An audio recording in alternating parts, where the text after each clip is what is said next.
Cher moi du futur, au moment où j'écris le script de cette vidéo, nous sommes durant le temps des fêtes de fin d'année. Tout le monde s'amuse et profite avec leur famille. Mais moi, comme tu sais, je suis malade. Mais très malade. J'ai l'impression que mon corps va lâcher. Je repense au moment que j'ai vécu sans être malade et je me dis que j'aurais dû beaucoup plus profiter de ma santé. Mais bon, c'est la vie. D'ailleurs, j'espère que d'ici là, on aura atteint le million d'abonnés. Je crois que mon moi du passé était un peu trop optimiste. Mais hey, si vous êtes chaud, vous pouvez toujours partager la vidéo, liker cette dernière aussi, et je ne vous apprends rien en vous disant que tous les êtres humains tombent malades. Mais ce que je peux peut-être vous apprendre, c'est que des gens sont plus susceptibles de tomber malades que d'autres. Et je trouve ça super injuste qu'ils doivent vivre dans la méfiance et la peur de tout le temps tomber malade. Genre t'en as à leur système immunitaire qui voit un virus inconnu devant lui, et qu'au lieu de lui dire « Stop !» le laisse passer. Heureusement, je ne fais pas partie de ce type de gens. Et franchement, vous avez tout mon respect ceux qui ont un système immunitaire faible. Parce que si je serais à votre place, j'aurais... En vrai, je suis content parce que je suis le type de mec à tomber très rarement malade durant l'année, ce qui m'avantage beaucoup vu que je m'absente très peu. Mais ça n'a pas toujours été comme ça. Par exemple, dès ma naissance jusqu'à l'âge de 3 ans, j'étais une bombe à vomi. Bah c'est normal, les bébés vomissent tout le temps. Non, mais moi c'était vraiment autre chose. À n'importe quel moment, je pouvais relâcher tout ce que j'avais dans le ventre. Et même lorsque je ne mangeais rien. Et ça mettait toujours mes parents en stress parce qu'ils ne savaient jamais réellement lorsque j'allais exploser. Oh, il est trop mignon.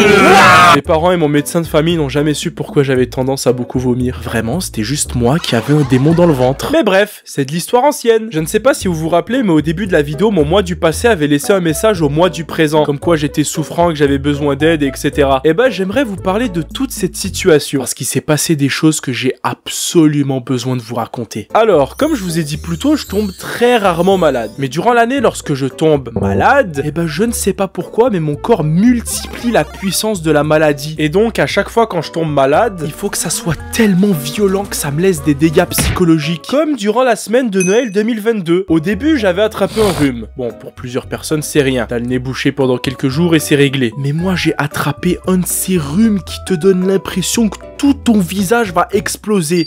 Et du coup, pendant plusieurs nuits, je devais dormir tout en respirant avec la bouche. Et comme vous le savez, après plusieurs nuits en dormant avec la bouche, eh ben cette dernière devient le désert du Sahara. Donc déjà, hyper désagréable, mais ce n'est pas fini. Ce rhume s'est ensuite transformé en grippe. Et à ce moment-là, j'ai eu la totale. Frisson qui pouvait durer 5 minutes, fièvre à 40 degrés Celsius, sensation de faiblesse, difficulté à marcher, une otite qui est pour ce... Bref, comme je vous ai dit, j'ai eu la totale. Et vraiment, je pensais que ça allait être la fin pour moi. Oh, mais c'est bon, fais pas tout un plat pour une grippe. Et j'ai dû rester comme ça, sans médicaments, pendant une semaine. Attends, mais pourquoi vous n'étiez toujours pas parti chez le médecin après une semaine de maladie? Oh, tu veux savoir pourquoi? Eh ben, comme j'ai dit au début, nous étions durant la semaine de Noël. Et qui dit semaine de Noël veut dire moins de médecins au travail. Et du coup, le rendez-vous le plus proche qu'on avait réussi à avoir, c'était quelques jours avant le nouvel an. Donc oui, je suis resté pendant une semaine chez moi avec une maladie qui m'était inconnue. Parce que ouais, au début, je vous ai dit que j'avais attrapé la grippe. Mais ça, c'est parce que maintenant, je le sais. Mais avant ça, on ne savait pas si c'était soit le Covid, un variant du Covid, ou tout simplement une grippe. Donc, on avait pris toutes nos précautions. Bref. Et du coup, le jour du rendez-vous avec le médecin arrive. J'avais hâte qu'on me donne mes médicaments, mais je ne sais pas pourquoi, ce jour-là, le médecin que j'avais eu avait l'air saoulé par son travail. Juste de la manière dont elle nous avait parlé. Ouais, c'est pourquoi? Bah, en gros, j'ai beaucoup de fièvre, un rhume, des douleurs musculaires, des frissons, une angine. Ok, assis-toi là, puis fais ce que je te dis. Ah, ok. Ouvre la bouche. Ah... Respire profondément.